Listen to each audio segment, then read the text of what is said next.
Historia de la Iglesia en los Llanos, por Monseñor Gregorio Garavito Jiménez. Apuntes para la historia de la Iglesia en los Llanos, 1626-1994, y Presencia Monfortiana, 1904-1994. Misiones de los Jesuitas en los Llanos, 1626-1767. Bajo esta denominación se compendian las doctrinas establecidas por los padres jesuitas en las inmensas regiones de Casanare y vastísimas hoyas de los ríos Orinoco y Meta. En 1624, Monseñor Hernando Arias Ugarte, quinto arzobispo de Santa Fe de Bogotá, hombre virtuoso, santo, penitente, consejero de los papas y de los reyes de España, de quien el Papa Urbano VII dijo que si América no hubiera dado más hombres cultos que el arzobispo Arias Ugarte, bastaría solo para llenarla de gloria. Emprendió la visita pastoral a las más apartadas regiones de su arquidiócesis. Emprendió la visita pastoral y, aunque ya estaba de edad avanzada, se dirige entonces a Casanare y al Golfo de Maracaibo. No lo detienen ni los vientos, ni el paso peligroso de los ríos sin puente. La gira dura 5 años, bautiza personalmente a los indígenas, les enseña el catecismo, reclama el cumplimiento de las cédulas reales en lo que se refiere a defensa de los indígenas. Tanto se encariña con los indígenas que se llamaba hermano indio. Arzobispo de Santa Fe. Al regresar en 1624, el arzobispo propone a los jesuitas el hacer la fundación en Casanare, con el asentimiento del virrey don Juan de Borja. Como quisiera uno poder explicar lo que fueron las misiones de los jesuitas en todas partes, pero sobre todo en los llanos orientales, lo que serían día a día en el día de hoy los llanos en sí, para Bogotá y para Europa. Si la locura de la corte de Madrid no hubiera asumido en la oscuridad de 2 siglos la obra civilizadora de los padres jesuitas y franciscanos,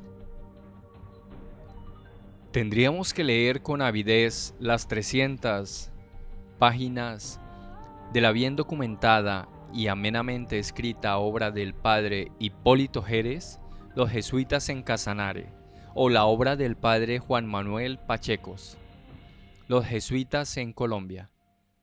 141 años de presencia de los padres en los llanos marcaron profundamente y transformaron las tribus que conformaban los llanos entonces. Por ejemplo, el bello capítulo, Una democracia jesuítica. Los misioneros comenzaron poco a poco a sacar al indígena de aquellas sus chozas antihigiénicas en donde se vivía en mezcla detestable.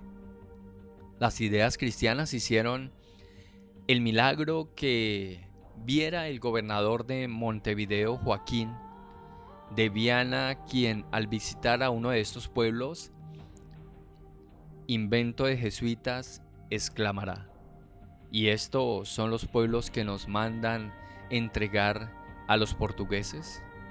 Debe estar loca la gente de Madrid para deshacerse de unas poblaciones que no encuentran rival en ninguna parte de Paraguay. Fue muy difícil y no obra de la noche a la mañana hacerse aceptar por los indígenas. Reducirlos de su vida nómada salvaje, hostil, aventurera.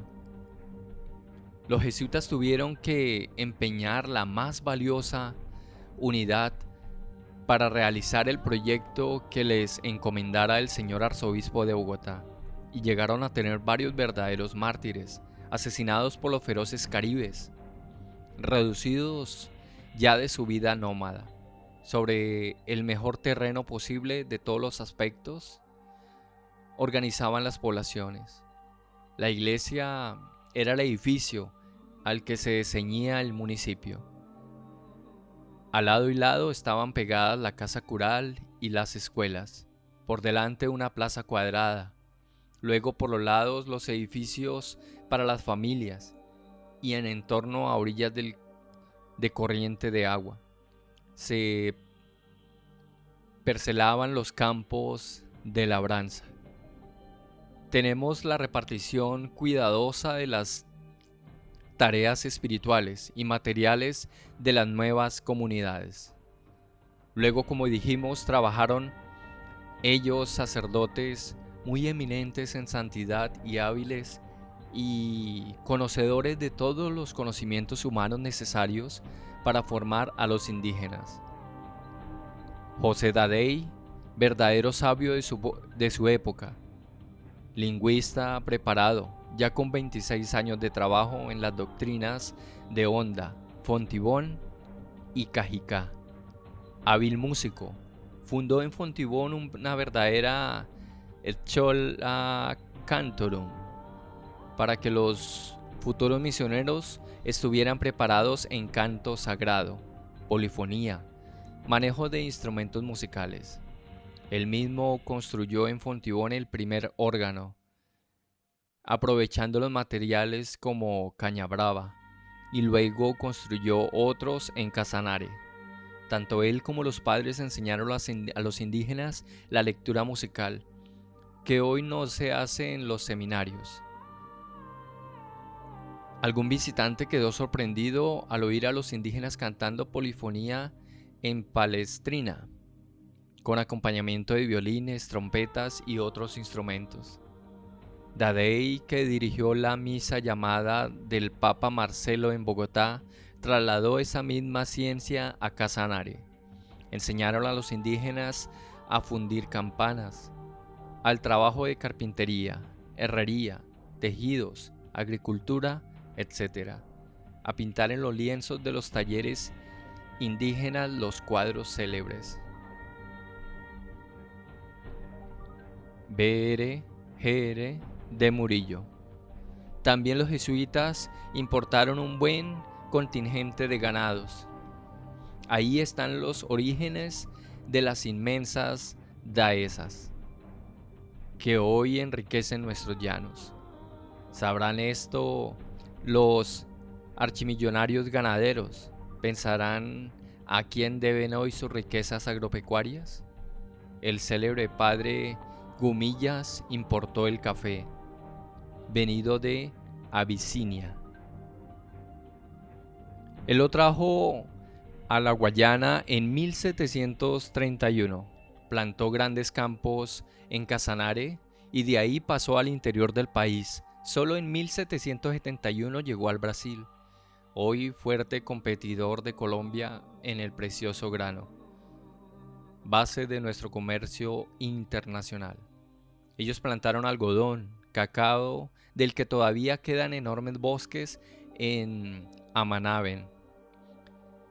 Hay que mencionar al padre José Gumilla, carpintero, albañil, alarife, arquitecto, pintor. Entendía mucho de medicina y cirugía. Escribió la gramática de la lengua betoya y la interesante obra que lleva el nombre del Orinoco Ilustrado. Murió en 1750, 17 años antes de la expulsión de los jesuitas. Es imposible no mencionar los aportes científicos de los jesuitas, como el descubrimiento del Abatiparaná, que comunica el Orinoco con el Amazonas, permitiendo la navegación transatlántica por el Amazonas.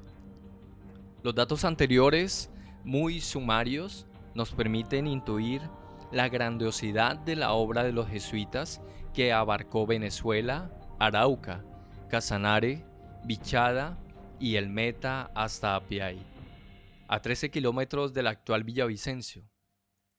No podemos ni imaginarnos lo maravilloso de los llanos y el departamento del Meta, de haber continuado con el ritmo del progreso que le impulsaron el siglo y medio los jesuitas. Ciertamente sería hoy un departamento más próspero que el mismo Valle y Antioquia, al no haber sucedido el acto de locura de Carlos III, con su desgraciada orden de expulsión de los mejores súbditos. Carlos III es, al decir de Menéndez y Pelayo, un rey pobre de inteligencia, un perpetuo menor de edad, que tuvo el infortunio de caer a manos de unos ministros astutos y enemigos de la región. Produjo una sentencia de muerte no solo para las misiones jesuitas, sino para todas sus colonias de ultramar y para España misma. A los 30 años de la inicua sentencia, España, con su imperio, en el que no se ocultaba el sol, había perdido su independencia. Invadida por Napoleón, su rey estaba cautivo en el palacio de Bayona, sin hijos. Los malvados ministros de las cortes borbónicas todos morían desastrosamente, y uno de los reyes borbones, Luis XVI, moría en el cadalso, absuelto por un jesuita, porque todo se paga. Pero retomando a los misioneros, podemos decir que tanto en el Vichada como en el Casanare y Meta habían dejado una serie de prósperas poblaciones, de las que ya apenas se recuerdan los nombres, y como dijimos, en el Meta avanzaron hasta muy cerca de Villavicencio. Apiay, trabajado por sus habitantes y con los grupos indígenas de Surimena, vestigios materiales quedan todavía, como las campanas de la Pollata, las imágenes de varios santos, como San Luis Gonzaga. En lo espiritual quedó todas sus maneras de fe en Dios, la devoción a la Santísima Virgen y un gran respeto por virtudes humanas, como la hospitalidad y el respeto a la palabra empeñada. Y 141 años de esfuerzo quedaron sepultados, leccionados de la historia del hombre sin Dios, con Dios, contra Dios.